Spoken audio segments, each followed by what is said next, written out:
Oke, selanjutnya adalah kita akan menerapkan dependency injection dengan Hilt and Dagger atau Dagger Hilt di aplikasi kita. Nah, kenapa kita butuh dependency injection sih di aplikasi kita? Sebenarnya kita nggak butuh-butuh amat untuk project aplikasi yang kecil, tapi di sini kita karena mau belajar jadi kita pakai aja. Nah, kenapa harus pakai library gitu untuk dependency injection?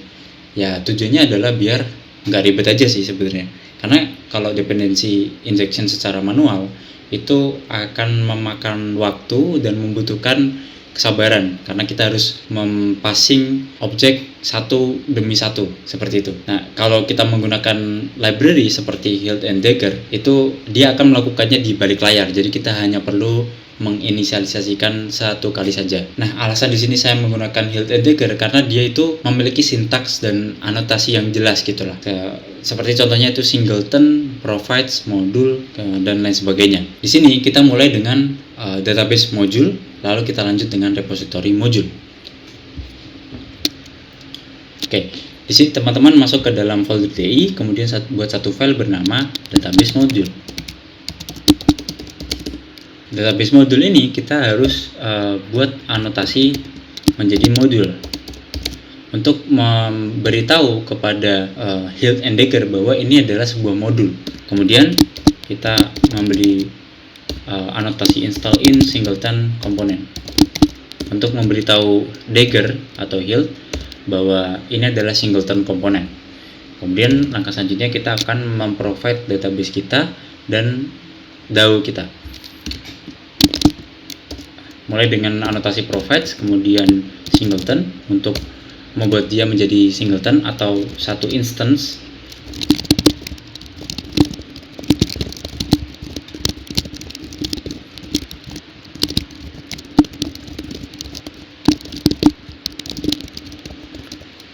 Oke. Apa yang sebenarnya dilakukan di sini?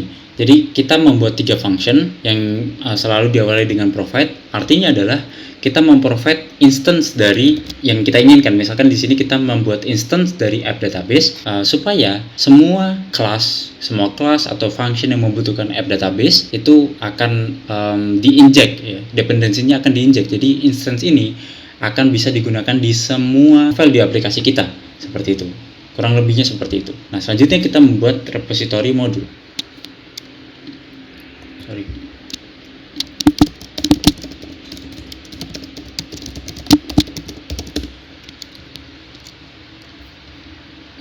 Di repository module ini isinya juga hampir sama dengan database module, dimana kita memprovide, ya, seperti itu.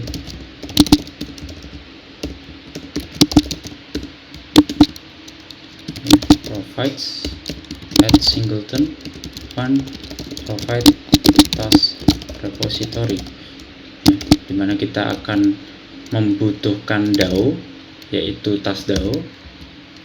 Ya, teman-teman perhatikan di sini di task repository itu dia membutuhkan DAO nantinya, ya.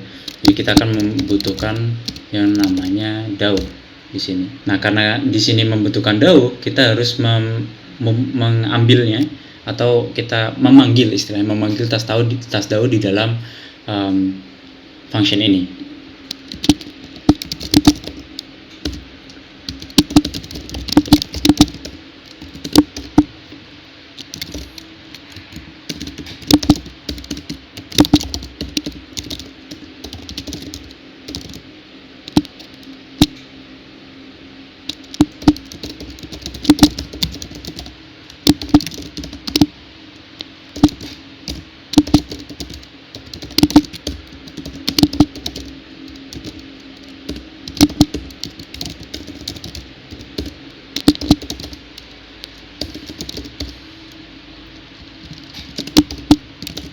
Oke, jangan lupa teman-teman di sini yang kita return adalah implementasi dari repository kita.